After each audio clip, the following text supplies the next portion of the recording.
Hello students, I hope you all are doing well, and in this video I am going to explain the part 2 of class 10th first flight book chapter number 3 two stories of flying. In the first part I discussed the first part, that is his first flying, and then the second part I am going to discuss the black aeroplane. This is a very mysterious story students, and very interesting and confusing at the end also. So without any further ado, let's start students. So the moon was coming up in the east behind me, and the stars were shining in the clear sky above me. Here the narrator, जो narrator कहानी बता रहे हैं, he is the pilot, वो एक pilot है. सो बता रहे कि जो मून है वो किधर से आ रहा है, ईस्ट से, ईस्ट की तरफ से आ रहा है. एंड बिहाइंड मी मतलब उनके पीछे है, he is flying a plane, and stars were shining in the clear sky above me. And stars were shining, it means that it was a time of night and the moon was also there. So there wasn't a cloud in the sky, and the weather was very clear. The sky was very clear. There were no clouds, कोई clouds नहीं थे. I was happy to be alone high up above the sleeping countryside, and the narrator was very happy that he was high up above the sleeping countryside. वो खुश थे इस बात से कि वो काफ़ी ऊपर उड़ रहे हैं आसमान में, और नीचे जो है गांव जो है, प्लेन से उड़ रहे थे तो नीचे कुछ गांव पड़े थे, तो उन गाँवों से होते हुए ऊपर वो गुजर रहे थे रात के समय. I was flying my old Dakota airplane over France back to the England. जो नरेटर हैं वो कौन सा प्लेन उड़ा रहे हैं students? So old Dakota, this is very important. आप याद रखना कि जो नरेटर है वो कौन सा प्लेन उड़ा रहे हैं, ओल्ड डेकोटा. एंड वो कहाँ से जा रहे हैं? फ्रांस से इंग्लैंड की वापसी जा रहे हैं. And I was dreaming of my holiday and looking forward to being with my family. And here इस नरेटर का जो होम है वो इंग्लैंड में है, तो ये कह रहे हैं कि अपनी छुट्टियों के बारे में वो सपना देख रहे हैं, और साथ ही साथ अपनी फैमिली के साथ समय बिताने के बारे में. I looked at my watch, narrator looked at his watch, and 1:30 in the morning, and the time in the watch was 1:30 in the morning. I should call Paris control room soon, I thought. The narrator thought, plane उड़ा रहे थे, तो at that time suddenly he had a thought that I should call Paris control room. What is Paris control room student? A station which helps the pilot to navigate. एक station होता है हर जगह पे, हर flying station पे एक station होता है छोटा सा, जहाँ पे मशीन्स लगे रहते हैं जो आसमान में जो पायलट्स प्लेन्स उड़ते हैं उनको हेल्प करती हैं नीचे से through the communication. I thought as I look down past the nose of the aeroplane I saw the light of the big city in front of me. अभी कहते हैं कि जैसे ही मैंने मतलब थोड़ा सा जो एरोप्लेन की जो नोज थी, मतलब जो फ्रंट था, उससे थोड़ा सा देखा नीचे की तरफ थोड़ा उठ के, तो मैंने देखा कि एक बड़े शहर की जो लाइट हो मेरे आंखों के सामने थी. I switched on the radio and said, और मैंने रेडियो को स्विच ऑन किया एंड मैंने कहा, Paris control room Dakota DS088 here. कहते हैं Paris control room Dakota DS088, control room को अपना परिचय दे रहे थे. कैन यू हेयर मी, क्या आप मुझे सुन सकते हैं? I am on way to England over. तो कहते हैं कि क्या आप मुझे सुन सकते हैं, मैं इंग्लैंड की तरफ जा रहा हूँ. The voice from the radio answered me immediately. तो नरेटर को जो रेडियो से कम्युनिकेशन हो रहा था, तो वहाँ से वापसी जवाब आता है, DS088 I can hear you, you ought to turn 12 degree west now, DS088 over. The narrator was asking for a direction, for confirming the direction to go to the England. So he asked to that Paris control room, and here the returning answer was that 0188 सुन रहा हूँ, and you ought to return 12 degree, आपको 12 degree waste की तरफ मुड़ना पड़ेगा, DS088 over. The communication, ऐसे communication होता है, ओवर बोलने के बाद से दूसरा पर्सन बोलता है नेक्स्ट साइड से रेडियो पे students. I check the map and the compass, switched over to my second and last fuel tank. मैंने दोबारा से मैप को चेक किया, कंपास जिससे डायरेक्शन पता चलती है, and switch over to my second and last fuel tank. And there were 2 fuel tank in that Dakota plane. जो उसको उड़ा रहे थे उसमें 2 फ्यूल टैंक लगे हुए थे. तो उसमें क्या हुआ कि फर्स्ट फ्यूल टैंक ओवर हो गया, अब वो सेकंड फ्यूल टैंक को यूज़ कर रहे थे, क्योंकि जो लास्ट फ्यूल टैंक था. And turn the Dakota 12 degrees west towards England.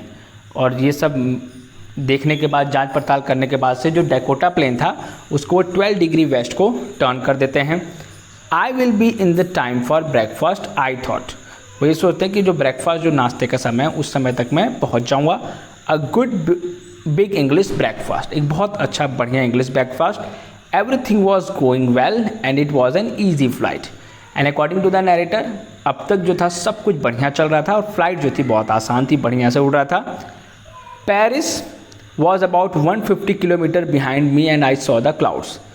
अब उड़ते उड़ते पेरिस से लगभग 150 किलोमीटर दूर आ चुके हैं और मैंने बादल देखे, स्टॉर्म क्लाउड्स। जो बादल थे वो बिल्कुल तूफानी बादल थे, काफ़ी घने बादल। They were huge, they were very very big and they look like black mountains, और बिल्कुल वो काले पर्वत की तरह दिख रहे थे। This is the description students mountains के बारे में। Very well answer the question in the board. अगर इस चैप्टर से क्वेश्चन आते हैं प्री बोर्ड या फिर आपके होम एग्जाम्स में, तो you have to write the details also, because details will help you to attain the marks. Standing in front of me across the sky, so the sky, the clouds were very huge, it was like a black mountain, and standing in front of him, और it was like बिल्कुल सामने ऐसे खड़ा था। I knew I could not fly up and over them, मुझे लग रहा था कि मैं इसके ऊपर, बादलों से ऊपर उड़ के नहीं जा सकता। And I did not have enough fuel to fly around them to the north and south, और इतना फ्यूल भी नहीं था एरोप्लेन में कि वो बिल्कुल बादल से बिल्कुल गोल चक्कर लगाते हुए वहाँ से जाएं नॉर्थ से साउथ की तरफ। I ought to go to the Paris, narrator सोचते हैं कि मुझे पेरिस चले जाना चाहिए वापस। I thought but I wanted to get home, मैंने सोचा लेकिन मैं होम, घर जाना चाहता था। I wanted that breakfast, the narrator had a huge urge to have that breakfast meal of England. I will take the risk, narrator कहते हैं कि मैं रिस्क लूँगा। I thought and flu that old Dakota straight into the storm, मैंने सोचा और वो जो ओल्ड डेकोटा प्लेन था, बिल्कुल मैंने आंधी में जो बिल्कुल तूफान आ रहा था उसके बीच में मैंने प्लेन लगा दिया। इनसाइड द क्लाउड्स, क्लाउड्स के बीच में एवरीथिंग वॉज सडनली ब्लैक, जब तूफान के बीच में पहुँचे तो एवरीथिंग वॉज, बादलों के बीच में हर चीज़ ब्लैक था। It was impossible to see anything outside the aeroplane, और बिल्कुल it was impossible for the narrator to see outside the aeroplane, कुछ भी सब, it was totally black students, तो it was very impossible to see him outside the aeroplane. The old aeroplane jumped and twisted in the air, the plane was old, Dakota plane, it was old so it was jumped, उछलता है इधर उधर होता है, and twisted, और मुड़ता है हवा में।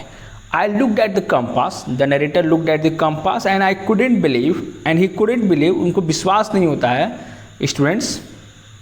माई आइज, आँखों पे क्या चीज़ स्टूडेंट देखिए यहाँ पे, my eyes, the compass was turning round and round and round, and you just look at the compass, the compass was turning round and round, compass जो था बिल्कुल गोल गोल घूम रहा था।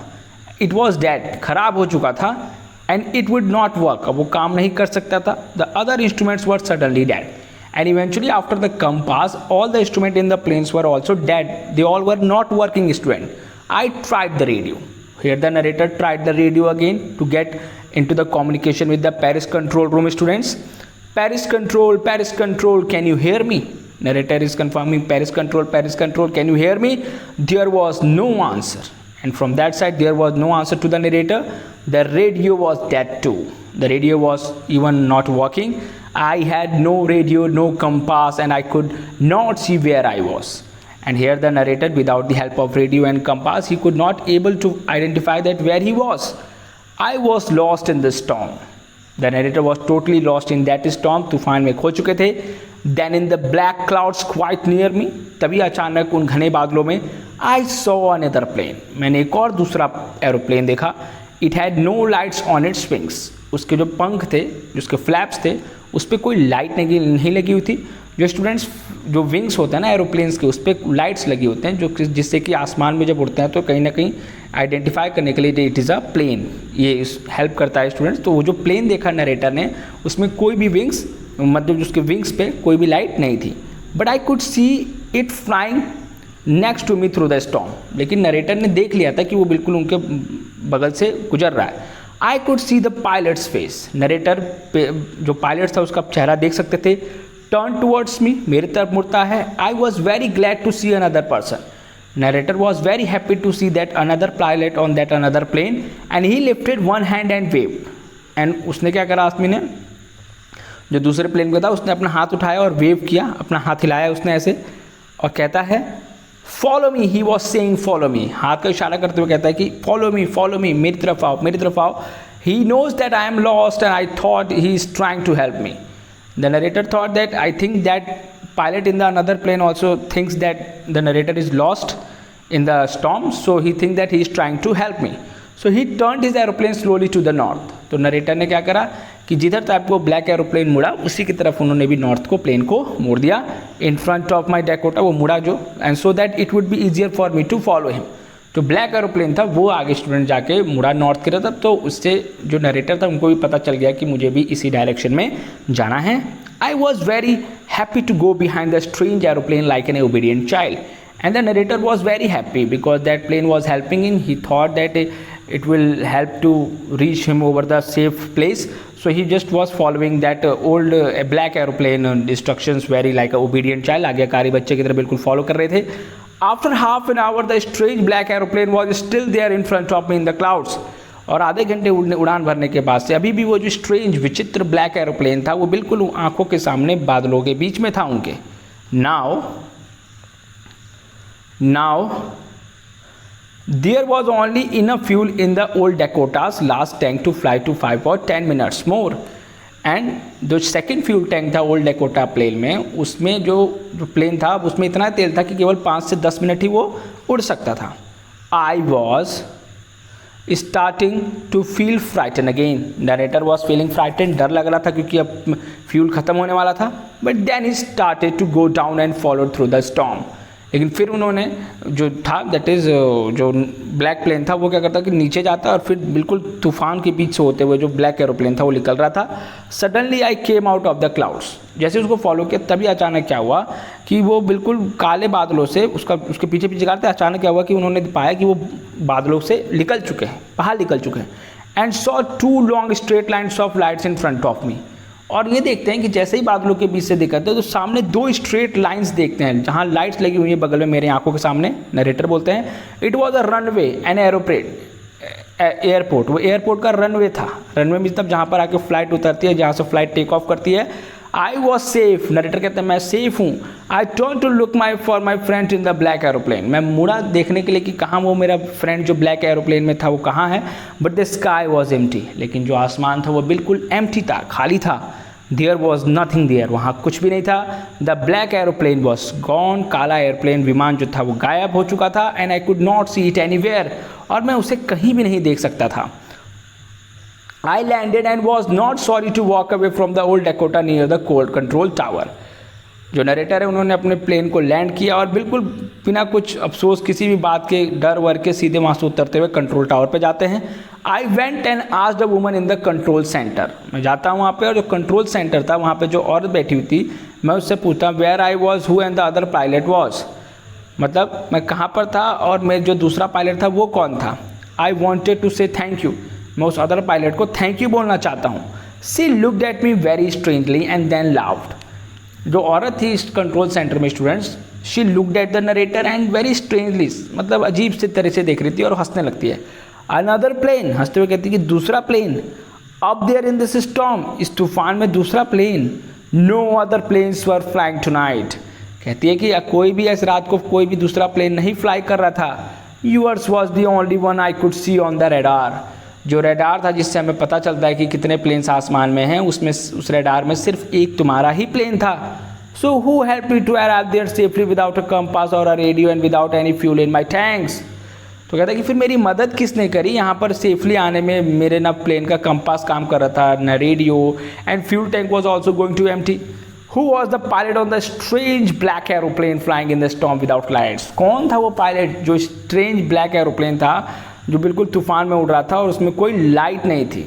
So that's much story students, it's a very very mysterious story. So at the end हम ये कह सकते हैं कि एक एनसीईआरटी में एक क्वेश्चन देखते हैं स्टूडेंट्स, इस पूरे स्टोरी को देखने के बाद से आप इसकी पूरी समरी करिएगा students. And there is a very interesting question answer, एक क्वेश्चन है इसमें देखिए एनसीईआरटी में, द लास्ट इज, इसका जो कन्फ्यूजन वाला है, Who do you think helped the narrator to reach safely? आप क्या सोचते हैं कि किसने मदद की होगी? Discuss among yourself and give reason for your answer. It is inference based question students, just to create and enhance your imagination. So CBSE is giving you a chance to improve the vocabulary, imagination, creativity also. So यहाँ पे क्या कह सकते हैं कि जो narrator के own self, he was hallucinating.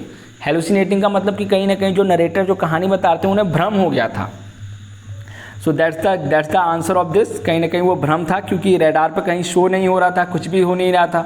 So it was just like that, he was hallucinating. So student, this is an interesting story, and in the first video of this two story of flying, it was a story of a seagull bird, and the second one is the black aeroplane. For that is, and this black aeroplane is written by Frederick Forsyth. So students, after watching this video I hope that you all will write the summary. आप सभी लोग इस story की summary लिखेंगे and then you will try to answer the question and answer given in the text. Okay students, if you have any confusion, without any hesitation and doubt, without any hesitation, you can ask me in a comment section. So thanks for watching and God bless you all.